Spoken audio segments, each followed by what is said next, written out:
जय हिंद. खूप साऱ्या पोरींच्या शंका अशा आहेत की आमचा गोळा जात नाही. तर पोरींनो, गोळा आपला एक तर 4 किलोचा आहे. 4 किलो म्हणजे एवढं काही जास्त वजन नाहीये. तर गोळा जाण्याचं रिझन काय आहे की सगळ्यात महत्त्वाचं म्हणजे आपल्या हाताकडे ताकद नाहीये. तर ताकद नसेल ना तर सूर्यनमस्कार, सुपरमॅन पुशअप्स, स्किपिंग वगैरे ह्या सगळ्या वर्कआउट करा, वर्कआउटमध्ये ऍड करा. आणि त्याच्यानंतर तुम्हाला तुमची हाताची ग्रीप आणि गोळ्याचा पुश ह्याच्यावरती फोकस करायचं, ह्याच्यावरती लक्ष द्यायचं की माझं नेमकं चुकतंय काय.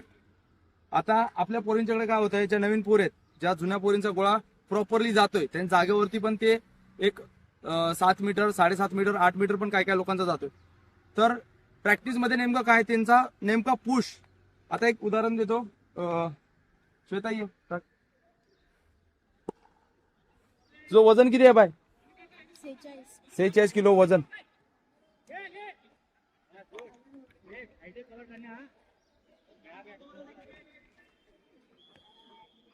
या ये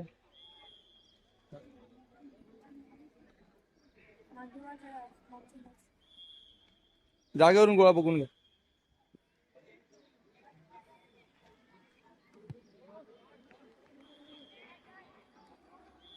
पन्नास टक्के लोक मुलींचाच गोळा आउट ऑफ जातोय, असं नाही की सगळ्यांचा जातोय. आम्हाला दिखावा करायचा नाहीये. मला एवढंच सांगायचंय की आपल्या गोळ्याच्या चुका का होत आहेत. आपल्या पण पोरींच्या जे नवीन आहेत त्याच्यामध्ये सुधार होत आहे. किती लोकांमध्ये गोळ्याचा सुधार झाला आल्यापासून? पुरा दुपार करू झाला ना? नाही जाऊ म्हणजे सुरुवातीला सगळ्यांचा गोळा कमी पडतो. एकदा जर जायला लागला ना आतमधूनच मोटिवेशन येतं आणि माझं नेमकं चुकतंय काय, पुश करता करता माझं चुकतंय काय ते समजून येतं.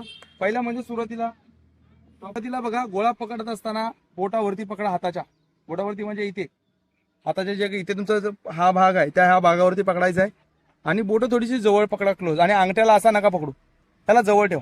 तुम्ही पकडायचं तर तुम्ही कसंही पकडू शकता, पण ह्या पद्धतीने तुमचा पुश चांगला बसणार आहे. तुमच्या बोटांचे पण पॉवर लागणार आहे आणि हाताचा पण वापर होणार आहे. ठीक आहे.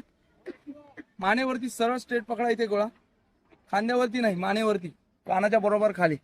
आणि गोळा टाकत असताना खाली जायचंय तुम्हाला आणि खालून पूर्ण वरती ढकलायचंय बरोबर 90 डिग्री ह्या अँगलने कानाच्या इकडून.